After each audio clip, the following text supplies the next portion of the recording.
Tem líder que chama de empatia aquilo que no fundo é só medo de deixar de ser querido pelo time, né? Imagina o seguinte cenário, você tem um analista de sistemas do seu time que anda claramente desmotivado, e eu estou falando do analista de sistema, mas serve para qualquer profissional, tá? Nas últimas sprints ele não consegue fechar as demandas que ele assumiu, ele começa uma tarefa e abandona no meio, ele deixa de passar detalhes que antes ele não deixava, e de vez em quando ele some ali por horas sem avisar ninguém, né? No começo a galera entende, um desenvolvedor pega ali uma tarefa que ficou para trás, outro revisa um código que veio ali cheio de problemas, alguém da squad fica até um pouco mais tarde só para não deixar aquela entrega estourar, tudo meio que naquele espírito, não, vamos ajudar porque ele talvez não esteja numa boa fase, né? E tudo bem, time também é isso, só que aí passam 2 semanas, depois 3, depois 4, e aquilo que parecia uma semana ruim começa a virar um padrão. A equipe percebe isso, você percebe isso e provavelmente o próprio analista já percebeu também que ele está nesse cenário, né? Só que ninguém fala nada, na verdade, né? Ali na dele vem aquele clássico, ontem eu não consegui avançar, hoje eu vou tentar fechar. Na retrô alguém comenta ali de forma bem genérica, né? A gente precisa melhorar a nossa previsibilidade, as nossas estimativas, né? Nossas entregas. E você como líder pensa, eu preciso conversar com ele, não tá legal. E aí começa uma outra conversa, só que uma outra conversa dentro da sua cabeça. Ele já está desmotivado, se eu pressionar, isso pode piorar. Talvez ele esteja passando ali por algum problema pessoal, eu não quero que ele ache que eu estou perseguindo ele, eu vou observar só mais uma sprint. Depois eu chamo ele para um café e vejo aí como é que estão as coisas. Você percebeu? Nenhuma dessas preocupações ela é realmente absurda. Aliás, é justamente isso que torna essa situação mais perigosa, porque as melhores desculpas são aquelas que elas parecem mais sensatas. E é sobre tudo isso que a gente vai falar no episódio dessa semana. Meu nome é Bruno Ribeiro, eu sou coach especialista no desenvolvimento de pessoas e liderança, e você está no Spoilers da Vida. Se você for novo por aqui, não deixe de assinar o canal, ativar as notificações para que você receba toda semana um conteúdo exclusivo que eu já venho gerando aí há mais de 7 anos. Se você preferir, também pode acompanhar a gente pelos outros canais que eu vou deixar aqui na descrição desse episódio. E voltando para o nosso cenário de desenvolvedor desmotivado e da conversa difícil, é claro que você precisa entender se existe alguma coisa acontecendo. Claro que não é para chegar despejando cobrança em cima de alguém que você nem sabe como é que tá, né?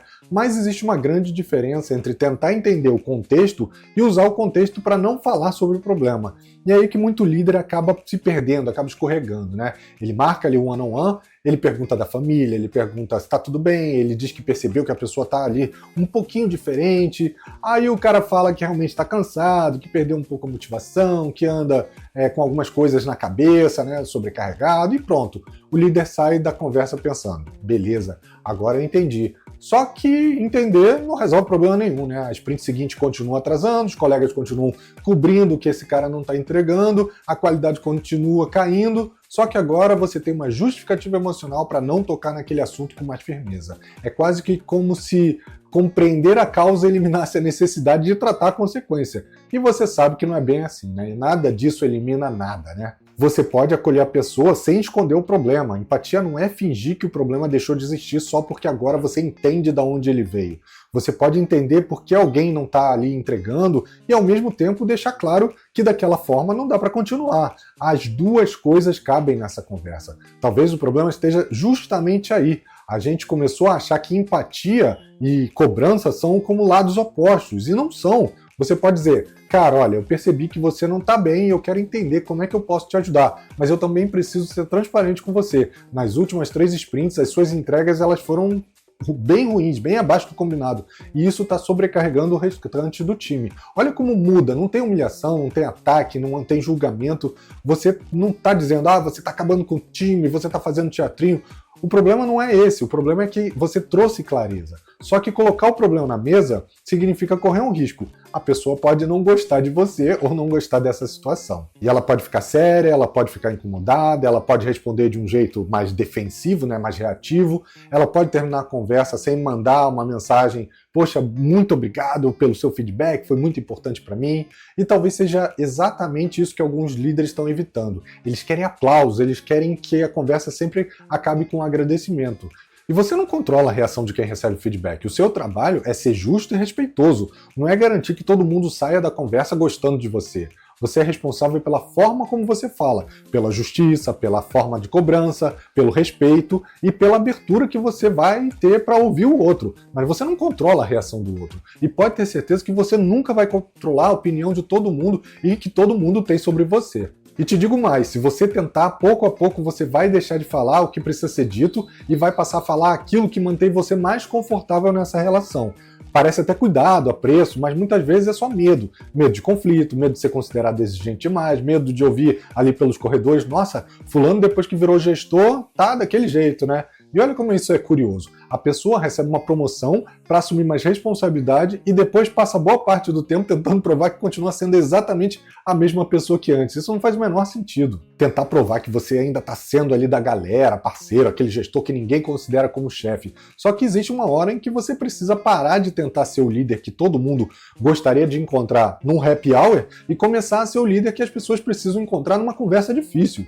Tem horas em que você precisa escolher. Ou você protege a pessoa de um desconforto agora, ou você protege ela de uma consequência muito maior lá na frente. Vamos voltar ali para aquele caso do nosso analista, né, do nosso desenvolvedor. Imagina que ele continue ali, você e ele, evitando aquela conversa difícil, e mais 2 sprints se passam, e aí o PO começa a questionar sobre determinadas entregas, e o Tech Lead precisa revisar trabalho 2 vezes, um desenvolvedor mais experiente ali do time começa a ficar irritado porque ele vive assumindo tarefas que sobram para ele, e aí surge aquele tipo de problema que todo líder deveria ter medo, né? A equipe começa a conversar sobre a pessoa antes mesmo que o líder tenha a oportunidade ou a coragem de conversar com essa pessoa.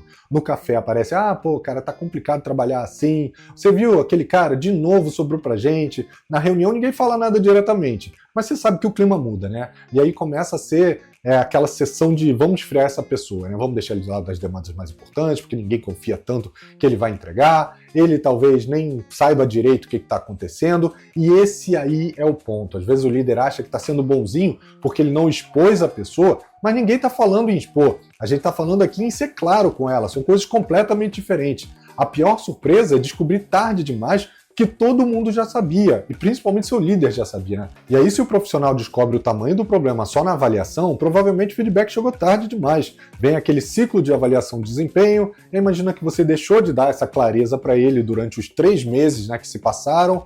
Aí você olha os resultados e você não consegue justificar aquele profissional performando bem. Talvez ele possa deixar de ganhar uma promoção, um aumento que ele estava esperando, ou dependendo da situação, talvez o problema tenha se acumulado num nível em que você vai precisar conversar com ele ou sobre desligamento dele. Agora, se coloca no lugar dele. Durante meses ele ouviu: não, pô, te entendo, tá tudo bem, vamos melhorando, né, Gerúndio? Se precisar, conta comigo, a gente tá junto, aquele líder aqui é bonzinho. E de repente descobre que a performance dele tá seriamente comprometida. A primeira pergunta que vai passar na cabeça dele é: pô, mas por que ninguém falou comigo isso antes? E essa pergunta, ela é pesada, sabe por quê? Porque você sabia como líder. Só não quis pagar o preço dessa conversa. Então deixar a outra pessoa pagar o preço da surpresa é muito pior. Isso não é empatia, isso é omissão. Uma omissão com boa intenção. E boa intenção não elimina a consequência. Firmeza não é grosseria. E gentileza também não é omissão. Você pode ser direto sem ser babaca e pode ser humano sem passar a mão na cabeça de todo mundo. Claro que isso exige um equilíbrio. Eu não estou defendendo voltar o gestor que entra numa sala batendo na mesa, chamando todo mundo de grosseria, falando que é sinceridade, que eu sou uma pessoa que fala tudo direto. Aliás, a gente ouve muito essa frase, né? Eu sou muito direto, né? Como se isso te desse licença para ser mal educado. E não é esse o caso, né? Você pode ser direto sem ser babaca. Pode cobrar sem humilhar ninguém, cobrar uma entrega sem dizer que a pessoa é ruim, né? Questionar um comportamento sem destruir a autoestima de quem está ali na sua frente. Essa habilidade talvez seja uma das partes mais importantes da liderança, né? Só que exige um outro lado da moeda, né? Da mesma forma como a agressividade não é firmeza, a gentileza também não é omissão. Nem sempre o que é certo gera gratidão imediata. Às vezes a melhor coisa que você vai fazer por alguém é justamente aquilo que vai fazer com que ela não agradeça agora. Muito pelo contrário, né? Às vezes ela fica até irritada. Porque tapinha nas costas é gostoso, uma mensagem de agradecimento: você é incrível, muito obrigado por ser aquele líder que a gente precisa. Quem é que não gosta disso, né? Quem é que não gosta de receber? Só que isso não pode ser a sua bússola moral, né? Às vezes, a melhor coisa que você vai fazer por alguém não vai render um obrigado naquela semana. Talvez renda até um pouco de raiva, como eu falei. Talvez a pessoa entenda meses depois e talvez ela nunca entenda, né? Liderança também exige maturidade para aceitar isso. Porque no fim, existe uma pergunta que precisa ser feita antes de qualquer conversa difícil. Você realmente está protegendo essa pessoa ou você está protegendo a imagem que você gostaria que ela tivesse de você? Nem toda crítica ao líder significa que o seu líder errou. Se qualquer reclamação da equipe faz você mudar de direção, você não está ouvindo as pessoas, você está sendo governado pela reação delas. Existe uma diferença enorme entre estar aberto ao feedback e viver refém do feedback. Um líder maduro, ele consegue ouvir, olha, eu não concordo com você. E ele pode responder, olha, tudo bem, me explica aí por que você não concorda, qual é o seu ponto de vista. Ele escuta, ele avalia, ele pode descobrir que errou, ele pode mudar de opinião. E se ele errou, ele muda. Isso é força. Isso é a posição que o líder tem. E ele também pode ouvir e concluir, olha, eu entendo o seu ponto, mas a gente vai manter a minha decisão. Isso também é força. Ah, Bruno, mas então como é que eu faço para dar um feedback que eu não quero ser um carrasco, eu não quero que o meu time me odeie, mas eu também não quero ser aquele chefe bonzinho, bunda mole que só se ferra, né? Então eu vou trazer aqui algumas coisas que você pode fazer. Mas antes disso, vou te pedir que se você estiver gostando, curte, deixa seu comentário, compartilhe esse episódio com alguém que esteja precisando ouvir essas palavras, uma liderança que às vezes está passando por essa situação, ou um liderado que às vezes pode estar achando que está tudo bem e que na verdade ele não está tendo o feedback que ele precisava receber. Então curte e compartilha que esse conteúdo vai fazer muito bem para outras pessoas. Voltando aqui, eu vou falar agora com você algumas coisas que você pode fazer para tornar o seu feedback algo mais construtivo e algo que vai ajudar tanto a você quanto o seu liderado. O primeiro ponto é fale sobre fatos antes de falar sobre interpretações. Quanto menos específico você for no seu feedback, mais espaço você vai abrir para defesa, para uma confusão mental. Evite coisas genéricas do tipo, você precisa ter mais postura. Que postura? Em qual situação? O que precisa mudar? Prefira alguma coisa como no tipo, na reunião de terça-feira você interrompeu a Fernanda 3 vezes enquanto ela estava apresentando e na última ela desistiu de terminar o raciocínio, porque você deixa as pessoas ansiosas, você não deixa elas concluírem o pensamento dela. E agora você tem algo concreto, algo que a pessoa pode discordar, se a leitura dela for diferente, mas que você sabe exatamente o exemplo para trazer, e ela também sabe. É algo que traz clareza. O segundo ponto é não enterre a crítica em 15 minutos de elogio, né? Se você precisar dar tanta volta antes de dar o feedback, a pessoa não sabe mais qual era o assunto. Você só gerou ali confusão. Existe até aquele modelo, né, clássico do sanduíche. Ah, eu elogio, eu trago ali a crítica e eu volto para o elogio. Isso funciona em alguns casos, em grande parte dos casos, mas quando vira uma fórmula, também pode criar uma coisa estranha. Toda vez que você começa a elogiar, a pessoa já pensa, opa, pronto, vem bomba por aí, né? Existe algum problema que ele vai trazer. Então vamos tratar isso com clareza, com respeito. Olha, eu quero conversar com você sobre as últimas entregas, porque eu percebi um padrão que a gente precisa corrigir. Pronto, ninguém morreu. Você não precisa criar 20 minutos de suspense para tratar esse assunto com a pessoa que está ali na sua frente. O terceiro ponto é separe acolhimento de permissividade. Acolher é dizer, beleza, eu entendo. Permissividade é dizer, fica tranquilo, tudo pode continuar como está.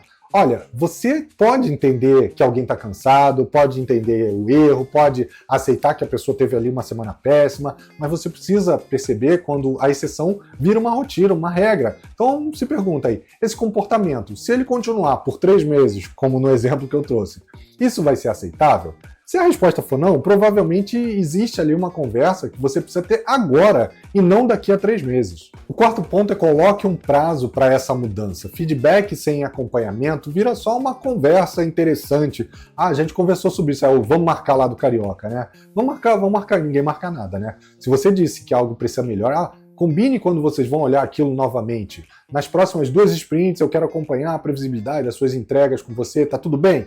Ah, beleza. Ou então alguma coisa do tipo, olha, na próxima reunião de projeto, presta atenção, principalmente em não interromper. Depois que terminar, a gente conversa e vê como é que foi. Porque o profissional, ele percebe que está ali recebendo uma crítica, mas não é uma coisa abstrata. Ele sabe da expectativa, ele sabe do acompanhamento e da chance de evolução. E o quinto e último item é, pare de exigir ou de esperar gratidão. Se você faz a coisa certa, esperando que alguém reconheça imediatamente a sua boa intenção, você vai acabar muito frustrado, principalmente nesse papel de liderança. E talvez essa seja a parte mais difícil. Você chama alguém, dá aquele feedback com respeito, mostra os fatos, oferece apoio, a pessoa fica chateada, ela vai embora, ela não agradece, no dia seguinte fica mais quieta ainda e você começa a se perguntar, será que eu fiz errado? Talvez não, talvez ela só esteja ali ruminando, né, processando aquela informação. Ninguém é obrigado a gostar imediatamente de uma crítica. Você não gosta, eu não gosto, ninguém gosta. Algumas das melhores conversas profissionais que você vai ter, elas só vão ser entendidas ali, compreendidas pela pessoa, alguns meses depois, algumas nem vão ser compreendidas, né? Eu passei muito por isso, eu passei por situações onde naquele momento que eu recebi uma crítica, eu não concordei, eu fiquei muito chateado, mas que meses depois eu falei, cara, essa crítica faz todo sentido. E eu vi por que eu tinha recebido a crítica. Então, ouvir a crítica sem julgamento vai te ajudar bastante também, se você for um liderado, a levar isso em conta e trazer mudanças que façam sentido para você. E lembra, seu trabalho não é tentar controlar isso, é ter certeza de que você foi justo, respeitoso, coerente e, claro, talvez depois de tudo isso que a gente falou aqui, você não precise pensar em 10 novas técnicas de liderança, você só precisa lembrar de conversar, de escutar, de ser específico, de ser humano, de ser justo e, principalmente, diga o que tem que ser dito, independente se a pessoa vai gostar ou não de você. E esse foi o tema de hoje. Se você gostou, curte, compartilha, deixa o seu review e a gente se encontra semana que vem. Um abraço e até lá, pessoal. Tchau, tchau.